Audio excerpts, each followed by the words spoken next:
ایک شخص بغداد میں رہتا ہے، بغداد محلہ میں، وہ غوث پاک کے پاس آیا، میرے مرشد کے پاس، اور کہتا ہے سرکار میری بیٹی چھت پہ تھی، اسے کسی نے اٹھا لیا، گم ہو گئی میری بچی، ڈھونڈ رہا ہوں ملتی نہیں۔ غوث پاک نے فرمایا جنگل میں جا اور میرا نام لینا، توجہ نام کی بات آئی، نام لینا، ان کے نام سے بگڑیاں بنتی ہے، میرا نام لینا اور نام لے کر دائرہ کھینچنا۔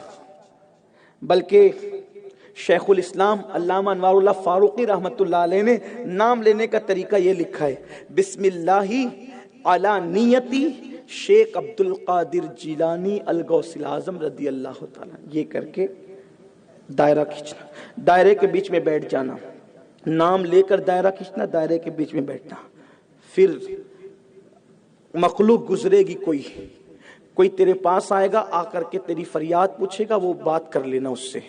غوث پاک کا وہ غلام تھا، دائرہ کھینچ کے بیٹھ گیا۔ رات، جنگل کی رات، الگ الگ ڈراؤنی شکل کے لوگ گزرتے گئے، لیکن اس کو کسی نے کچھ نقصان نہیں پہنچایا۔ کیوں؟ غوث پاک کے نام کے دائرے میں بیٹھا تھا۔ اب آپ سوچیں جب غوث پاک کے نام کی یہ شان ہے تو نام محمد کی شان کیا ہوگی؟ آپ سوچئے نا، یہ دنیا کے لیڈر جن سے تم کانپ رہے ہو، لرزہ پر اندام ہو، ان کی اوقات کیا ہے؟ آپ کے پاس نام محمد ہے، یہ نام محمد کیا ہے؟ عرش پیدا ہوا، اللہ نے عرش کو پیدا کیا تو زلزلے تھے عرش پہ، اللہ نے نام محمد لکھا، عرش ٹھہر گیا۔ میرا ایمان کہتا ہے آج تک جو عرش ٹھہرا ہوا ہے میرے محبوب کے نام کی برکت۔ یہ نام کوئی کام بگڑنے نہیں دیتا، بگڑی بھی بنا دیتا ہے، سب نام محمد۔ سبحان اللہ، سبحان اللہ۔ شہد کیسا ہوتا ہے؟ اگر آپ تھک نہیں گئے یا بور نہیں ہوئے تو مجھے جواب دے کہ شہد کیسا ہوتا ہے؟ شہد، اگر کسی کو ٹائیفائڈ کا مرض ہو اس کو شہد چٹاؤ تو کیسا لگتا ہے؟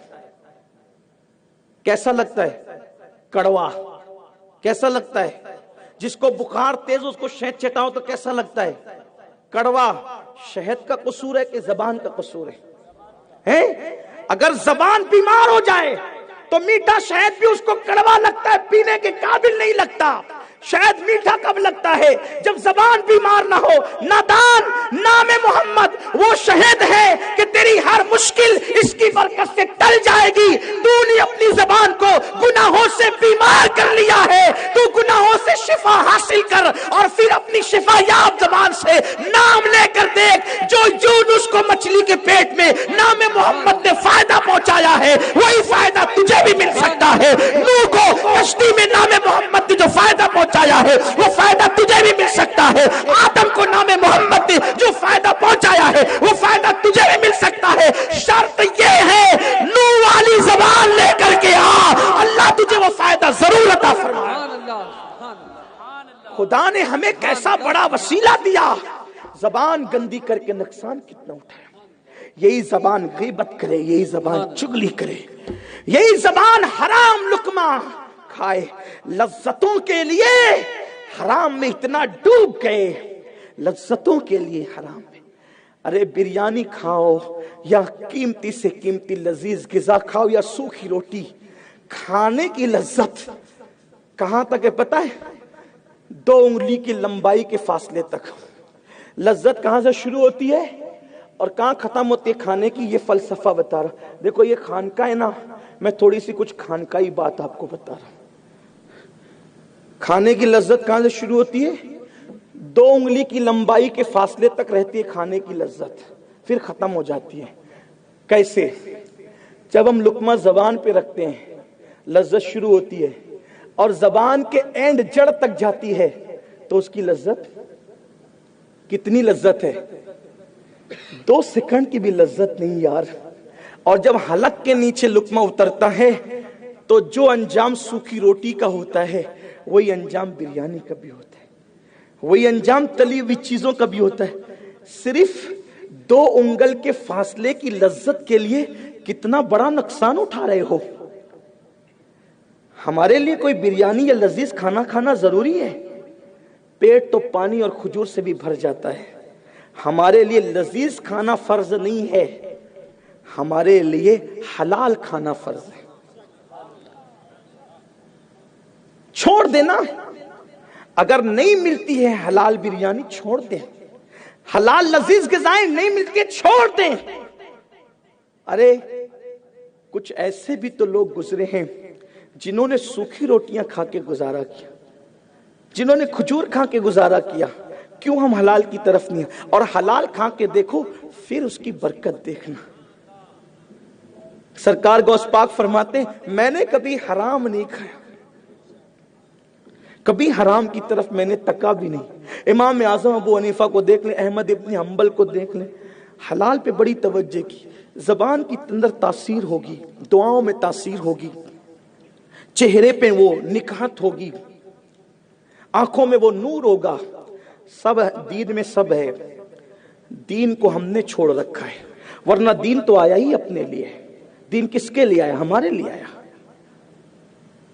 تو جب نام ہے غوث پاک کی تاثیر یہ ہے، کیا تاثیر ہے غوث پاک کے نام کی؟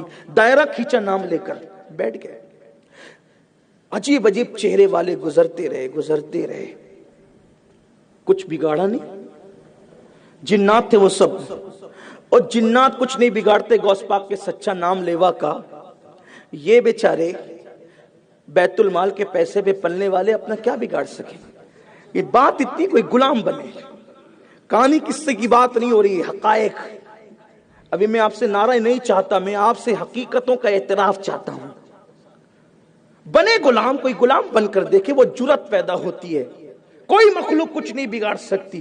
گزرتے رہے، آخری میں کر و فر کے ساتھ آیا، دیکھ کر لگتا تھا کوئی بادشاہ ہے۔ اس نے بیٹھا ہوا دیکھا، وہ اپنی سواری سے نیچے اترا، نیچے اتر کے وہ لکیر کو اس نے چوما، لکیر چومی۔ اگر آپ برا نہیں مانے تو ایک جملہ کہہ دوں، شاید جناتوں میں کوئی وہابیت کا فتویٰ دینے والا نہیں ہوگا کہ چومنا حرام یا شرک ہے، سبحان اللہ۔ اور اس دور میں تو انسانوں میں بھی کوئی نہیں تھا فتویٰ دینے والا، لیکن اس نے لکیر چومی۔ کون سی لکیر؟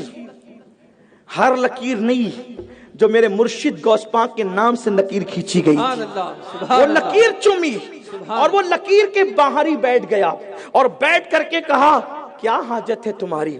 تو اس نے کہا میں غوث پاک کا غلام ہوں، میری بیٹی چھت سے گم ہو گئی، غوث پاک کے پاس گیا تھا، سرکار غوث الاعظم دستگیر نے مجھے یہاں بھیجا اور یہ عمل کرنے کے لیے کہا۔ اس نے کہا کہ اس بدبخت گستاخ نے اس غلام غوث اعظم کی بیٹی لی ہے، اس کو بلایا جائے۔ اس کو پکڑ کے لایا گیا تو بچی بھی اس کے پاس موجود تھی، وہ جن بھی موجود تھا۔ پھر پوچھا تیری ہمت کیسے ہوئی غوث پاک کے غلام کے گھر تک جانے کی؟ تیری اوقات کیا ہے غوث پاک کے گھر تک، غلام کے گھر تک جانے کی؟ تو نے یہ جرأت کی ہے، اس کو ابھی قتل کیا جائے، لڑکی کو واپس کیا جائے، اور آئندہ اعلان کر دو جو بھی غوث پاک کے سچے غلام کو ستائے گا اس کے ساتھ یہی حالات کیے جائیں گے، اس کو اسی انجام تک پہنچایا جائے گا۔ تو اس وقت اس شخص نے پوچھا غوث پاک کے اس قادری غلام نے آپ کون ہیں؟ تو کہا میں جنات کا بادشاہ ہوں۔ تو کہا آپ میرے مرشد کا اتنا احترام کرتے ہیں؟ تو اس نے کہا ہم سب غوث پاک کے غلام ہیں اور ان کے زیر فرمان ہیں، ہم ان کے فرامین پر عمل کیا کرتے ہیں، جیسے وہ انسانوں کے گوش ہیں ویسے وہ ہم جناتوں کے بھی گوش۔ سبحان اللہ، نعرہ تکبیر، نعرہ رسالت، جشن غوث الورا۔